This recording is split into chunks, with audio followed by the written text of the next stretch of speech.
वज़ीर-ए-आज़म शहबाज शरीफ के बेटे सलमान शहबाज ने पाकिस्तान तहरीक इंसाफ के रहनुमा जहांगीर तरीन से मुलाकात की। जहांगीर तरीन से मुलाकात के लिए सलमान शहबाज लाहौर में उनके घर पहुंचे और मुलाकात की। मुलाकात में वज़ीर-ए-आज़म के मुशीर ओन चौधरी भी शरीक हुए। मुलाकात में मुल्क की सियासी सूरत हाल पर बातचीत और आइंदा के सियासी लाया अमल के बारे में मुशावरत की गई।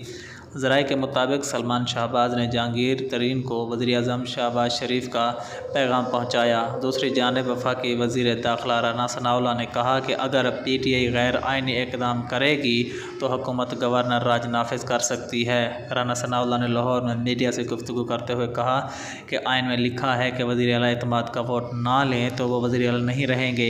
गवर्नर की मर्ज़ी, उनसे जब भी एतमाद का वोट लेने का कह दें। राना सनाउल्लाह ने ज़ोर दिया कि हमें मालूम है कि उनके पास नंबर पूरे नहीं हैं, अगर हैं तो वोट ऑफ कॉन्फिडेंस ले लें। शहबाज शरीफ ही वज़ीर आला के मुत्तफ़क़ा उम्मीदवार हैं।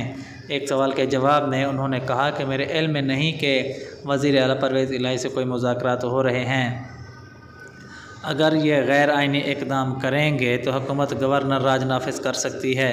राना सनाउल्लाह ने मज़ीद कहा कि इलेक्शन तो तब ही होते हैं कि असम्बलियाँ तोड़ दी जाएँ। अभी तो KPK की असम्बलियाँ तोड़ने से भी भाग रहे हैं। अगर गवर्नर राज लग गया तो उसका वक्त 6 महीने तक होगा।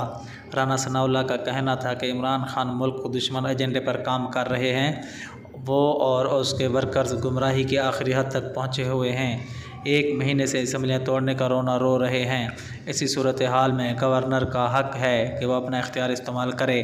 उन्होंने मज़ीद कहा कि सिवाय इमरान खान के एस्टेब्लिशमेंट, अदलिया, सियासतदान और कौम यही चाहती है कि मुल्क में इस्तेहकाम हो, अदालत से इमरान खान को कोई रिलीफ ना मिले।